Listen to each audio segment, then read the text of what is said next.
Hello प्रिय विद्यार्थियों, स्वागत है आपका हमारे YouTube चैनल पर। तो डियर स्टूडेंट, इस वीडियो में हम अध्ययन करेंगे कक्षा 5 की जो हिंदी विषय की पाठ्य पुस्तक है, इसके अध्याय 9 सदाचार। इस पाठ का संपूर्ण सॉल्यूशन इस वीडियो के माध्यम से हम करेंगे। साथियों, इस पाठ के जितने भी प्रश्न उत्तर हैं सभी प्रश्न उत्तरों का सॉल्यूशन इस वीडियो के माध्यम से करेंगे। तो साथियों, आपसे रिक्वेस्ट है वीडियो को शुरू से लेकर लास्ट तक पूरा दिखेगा, जिससे आपको ये चैप्टर अच्छे से समझ में आ जाए। तो वीडियो को शुरू करते हैं। देखते हैं सबसे पहले सोचें और बताएं। इसके तहत प्रश्न संख्या 1 को हम देखते हैं, सदाचार किसे कहते हैं। तो इस 1 नंबर प्रश्न का अर्थ है, जैसे समाज के नियमों के अनुकूल किए गए कार्य को सदाचार कहते हैं। साथियों, एक लाइन में आपको लिखना है कि समाज के नियमों के अनुकूल किए गए कार्य को सदाचार कहते हैं। अगला प्रश्न देखते हैं, विपत्ति में क्या करना चाहिए। उत्तर लिखना है आपको कि विपत्ति में विचलित नहीं होना चाहिए और पूरी ताकत से उसका मुकाबला करना चाहिए। नेक्स्ट प्रश्न है जो सद्गुण से क्या तात्पर्य। उत्तर आपको लिखना है कि व्यवहार में अच्छे गुणों का होना सद्गुण कहलाता है। नेक्स्ट आगे देखते हैं, लिखें। इसके तहत रिक्त स्थानों की पूर्ति आपको करनी है। तो यहाँ पर जैसे अदेर का मनुष्य एक है, समाज में रहकर वह कई तरह से काम करता है। तो यहाँ पर क्या आ जाएगा, सामाजिक प्राणी। रिक्त स्थान में विद्यार्थियों आपको यहाँ पर क्या लिखना है, सामाजिक प्राणी। मनुष्य एक सामाजिक प्राणी है। अगला देखते हैं रिक्त स्थान, सदाचारी बनने के लिए ईमानदार होना आवश्यक है। रिक्त स्थान में आपको क्या लिखना है, ईमानदार होना आवश्यक है। ये दोनों अ तथा ब में आपको रिक्त स्थानों को भरने। आगे बढ़ते हैं, सही उत्तर का क्रमाक्षर छांटकर कोष्टक में लिखना है।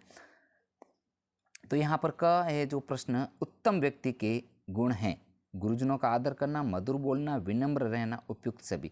तो इस प्रश्न का आंसर आपके सही उत्तर होगा ग, उपयुक्त सभी। नेक्स्ट आगे बढ़ते हैं, सत्य बोलना एक प्रकार की तपस्या है। खंड, व्यवहारिक, अखंड और असत्य। सही उत्तर होगा विद्यार्थियों ग, सत्य बोलना एक प्रकार की समस्या है। किस प्रकार की, अखंड समस्या, तपस्या है। साथियों, आगे बढ़ते हैं, प्रश्न संख्या 3 को देखते हैं, व्यक्ति के सदाचारी होने की पहचान किससे होती है। उत्तर लिखना है आपको, अच्छे व्यवहार से व्यक्ति के सदाचारी होने की पहचान होती है, यानी कि उसका व्यवहार कैसा है, इसी से सदाचारी व्यक्ति की पहचान होती है। नेक्स्ट आगे बढ़ते हैं, प्रश्न संख्या 4, सदाचारी व्यक्ति में कौन कौन से गुण होते हैं। तो प्रिय विद्यार्थियों, इसका उत्तर लिखना है कि सदाचारी व्यक्ति में गुरुजनों का आदर करना, सत्य बोलना, सेवा करना, किसी को कष्ट न पहुंचाना, विनम्र रहना, मधुर बोलना जैसे गुण होते हैं। आगे बढ़ते हैं, प्रश्न संख्या 5 है जो, प्रतिकूल परिस्थितियों में भी सदाचारी व्यक्ति विचलित क्यों नहीं होता है। इसका उत्तर आपको लिखना है, अपने असीम धैर्य और सहनशीलता जैसे गुणों के कारण सदाचारी व्यक्ति विपरीत परिस्थितियों में भी विचलित नहीं होता है। नेक्स्ट आगे बढ़ते हैं, प्रश्न संख्या 6, सदाचार सफलता का मार्ग है कैसे। इसका उत्तर आपको लिखना है कि सदाचारी व्यक्ति के सद्गुणों के कारण उसके कार्य भी सहजता से बन जाते हैं, उसमें विपरीत परिस्थितियों से मुकाबला करने की क्षमता होती है, इसलिए सदाचार सफलता का मार्ग है। आगे का प्रश्न देखते हैं, 7 नंबर, महापुरुष हमारे आदर्श क्यों हैं। इसका उत्तर आपको लिखना है, महापुरुषों में सदाचार के बल पर अपनी असीम शक्ति को प्रकट करने का सामर्थ्य होते हैं, उनके द्वारा किए गए कार्य महान होते हैं, इसलिए वे हमारे आदर्श होते हैं। प्रिय विद्यार्थियों, आगे बढ़ते हैं, भाषा की बात। इसके तहत प्रश्न 1 को हम देखते हैं कि शब्दांशों और शब्दों को जोड़कर नए शब्द बनाइए और अर्थ जानें। जैसे अनुधन शासन, अनुशासन, अनुधन प्रेरणा, अनुप्रेरणा, अनुधन रूप, अनुरूप। इसी प्रकार आपको नए शब्द जैसे बेधन ईमान, इस प्रकार नए जोड़कर शब्द बनाने हैं। तो क्या बनेगा, बेधन ईमान, बेईमान, महाधन पुरुष, महापुरुष, और परधन उपकार, परोपकार। तो यहाँ पर जिसके अर्थ भी आपको लिखने कि झूठा व्यक्ति बेईमान, यानी कि महापुरुष महान कार्य करने वाला व्यक्ति और दूसरों की भलाई करने वाला कार्य। प्रिय विद्यार्थियों, आगे बढ़ते हैं, परोपकार यानी कि दूसरी। इसी प्रकार अनु, बे, महा, पर आदि शब्दांश जो किसी अन्य शब्द से प्रारंभ लगते हैं वे उपसर्ग कहलाते हैं। ध्यान रखना, ऐसे शब्दांश जो किसी अन्य शब्द के प्रारंभ में लगने वाले शब्दों को क्या कहलाते हैं, उपसर्ग।